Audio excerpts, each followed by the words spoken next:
A pastor is being held in a prison, and I've been told he's in solitary confinement here in Canada. Like, this is unacceptable. And then everybody's bringing up the Ukraine and Russia thing. Well, I support them 110%, but what can I do? I can't fly to Ukraine. I can't go there. I'm not going to go pick up guns and fight their fight. It's been going on for a long time. Yes, it's wrong. But the best thing that I can do right here in this Alberta here, where I stand, is to stand for freedom. And that's across the globe, no matter if, how can I better represent Ukraine, in my opinion, than to come to an event that supports freedom so that we don't end up in a tyrant, regime-run country. And I'm sure those guys would want us to stand up and support freedom. I don't think they're mad that we're out here, like some people say, whining about our freedoms, because we live in a free country. Guys, block the sidewalks, block the road. You make them uncomfortable. Take the streets back. Yeah, go. Keep going.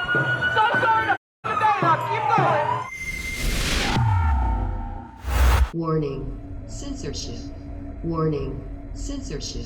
Sydney Fizzard for Rebel News, and we're here in Calgary, Alberta, where there is a freedom protest taking place behind me, an event that's been going on for over 2 years now across the country. They began at the start of the pandemic and continue on to this day, and even though many mandates in Alberta have been lifted as of late, there are still plenty of mandates and other restrictions impeding on the daily lives of everyday Canadians. And especially this can be noted in the life of Artur Pawlowski. He remains behind bars to this day as the only man ever charged under the Critical Infrastructure Defense Act for the crime of giving a sermon to truckers and coots who were blocking the border in opposition to COVID restrictions.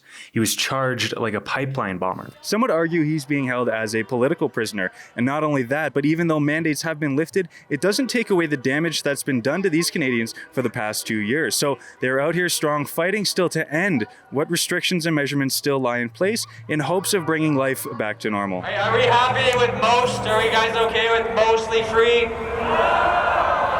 I don't think so.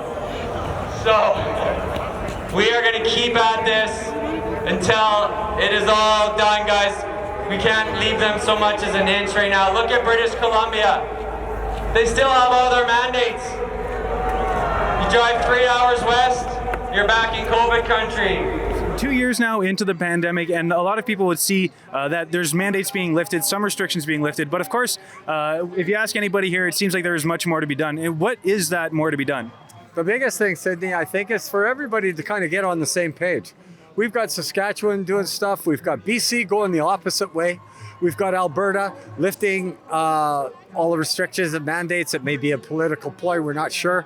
One thing we're sure of is we're not getting a concerted answer, a unified answer for across Canada as to where we should be at right now. And I think the overwhelming evidence, somebody needs to take a look at that and stuff. But our leadership from the top down, we don't have a leadership, we don't have opposition. Therefore, it's like everybody's oaring in a different direction, and we're not getting anywhere really. And we're economically, we're going down too.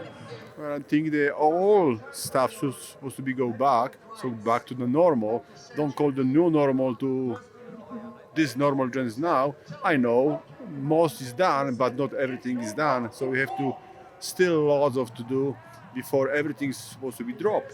And this is my goal. There is a lot of federal mandates that have not been dropped. We can't just say, oh, we're here in Alberta, great, we can go to a restaurant now. I still can't travel out of this country. There's still so much going on. We can't give up. We've got to keep the fight going. And Rebel News helps with that, by the way. We have no opposition and we have no leadership. So I'm praying and hoping that that freedom-minded Canadians that were along the highway, all along Canada in -20, for that truck convoy all the way to Ottawa. There was people out in the middle of nowhere in their farms. I hope all of us people here, all of us people get together and we come up with a unified, like a Canada First policy. Let's look at some common sense. Let's look at all the issues that we need to look at: budget, immigration, freedom, possibly look at the Charter of Rights. Brian Peckford has got case in the court right now with Maxime Bernier. I think that's going to go a long ways to laying some groundwork for our freedom going forward. Well, the next step, hopefully, I mean, Kenny's up for a review. That's just provincial. We got a long way to go before election. If I may say so, I would like to plug and hopefully get Tamara and a few of the other people, Art, out of jail. That is very unfair. It is unrealistic. It's just unacceptable here in Canada. We can't stop and let our guard down and just not be a part of that movement, send letters right to our MLAs, do what we can do to get this dropped all across coast to coast, not just provincially. Our Prime Minister needs to stand up and say, no, we're not going to accept this, you know. We should not be discriminated or forced to lose a job or not allowed to work at a certain place because we don't have a vaccine or etc. And the federal government needs to stand up that. I mean, it was not that long ago they legalized marijuana. You were shunned for smoking marijuana. Now all of a sudden it's acceptable and it's legalized. Well, why is it acceptable to discriminate against people who are not vaccinated? How is that acceptable here in Canada? A medical choice. Why should I be forced to inject something into my body because someone else says so? This is unacceptable. And children and schools, and you know, it's way more than just masks that it started out with. Last protest, I heard you advocating for Pastor Artur Pawlowski. In his current situation, he's still behind bars. What do you make of that, and why do you think they're keeping him in that situation? Well, he's very outspoken. I mean, the number one thing he's done is he's from, if everyone kind of pretty well knows that watches this knows who he is. I mean, he's from Poland and they went through this. He's, you know, behind a lot of this, you know, the different organizations, not so much behind him, but he talks truth and he gives us a spiritual message. And they don't want that out there. And, you know, basically we know he's a political prisoner for the Alberta government. And you know what, when we're talking about that, they have no real reason to hold him. They're holding him, you know, and I guess everyone knows this. I'm not sure of the exact charges because there's many different charges, you know, about creating public mischief over $5,000 or just mischief. Well, number one, he didn't organize that rally. He was there as a pastor, a man from God, to give them hope, the people that came there. So, you know, by doing that, he was in a place and you know, they can just make up lies. And that's what they're doing now. They're holding him there.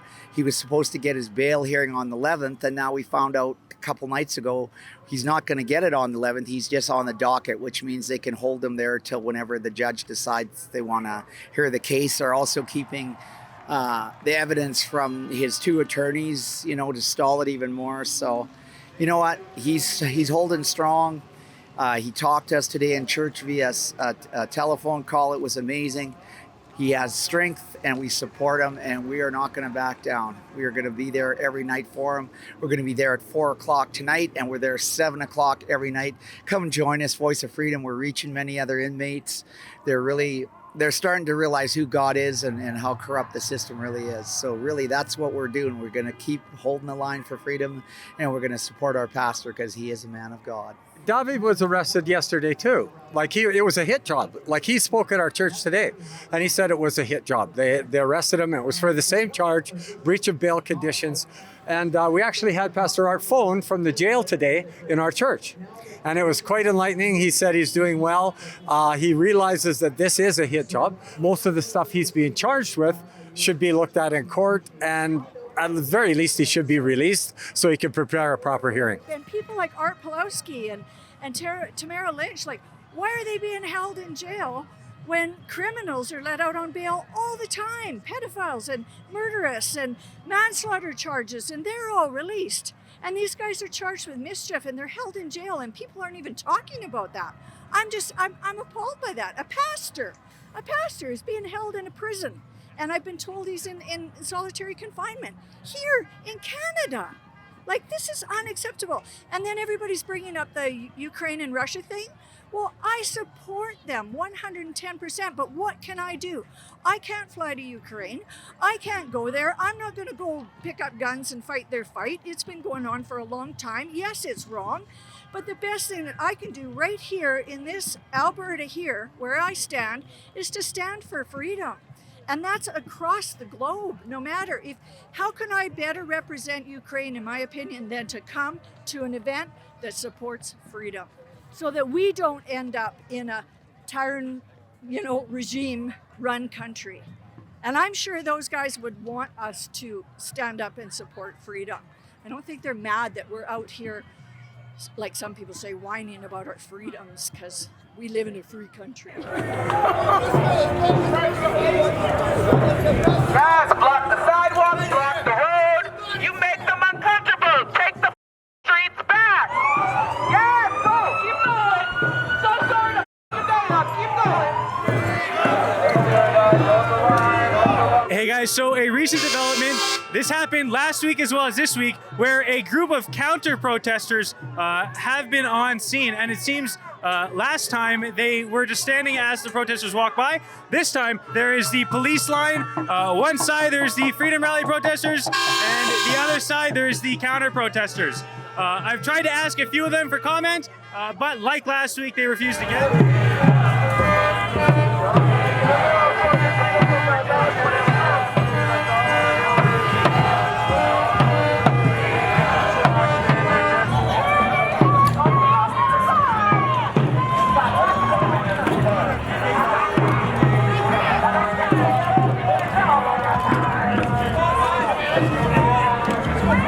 So an interesting development occurred while these guys started their march, and that was on their way through the city. A counter-protest group had blocked off the road, one of the roads that these guys would frequently travel down, and it's their regular route. So it does seem like the counter-protesters forced the protesters' hands in that they had to relocate their route through the city. But I don't know what this will mean for next week, but it seems like these counter-protests, it happened last week, it happened this week. I guess we'll find out if there's going to be another one next week. We'll be sure to keep you up to date as things progress through the weeks. And of course, you heard these guys message their concerns about Pastor Artur Pawlowski, as well as their concerns with the fact that though some mandates have lifted, this is sure to come back around in their opinion. So we're going to keep tabs and see how this progresses. I want to thank you guys for tuning in. For Rebel News, I'm Sidney Fizzard. Go to fightvaccinepassports.com where you can help donate to a civil liberties project set up by the Democracy Fund aimed at protecting those and fighting for those who have been targeted by the vaccine mandates that have come along with this pandemic and the overreach by our federal, municipal, and provincial governments. So be sure to donate, and remember, donations would qualify you for a charitable tax receipt.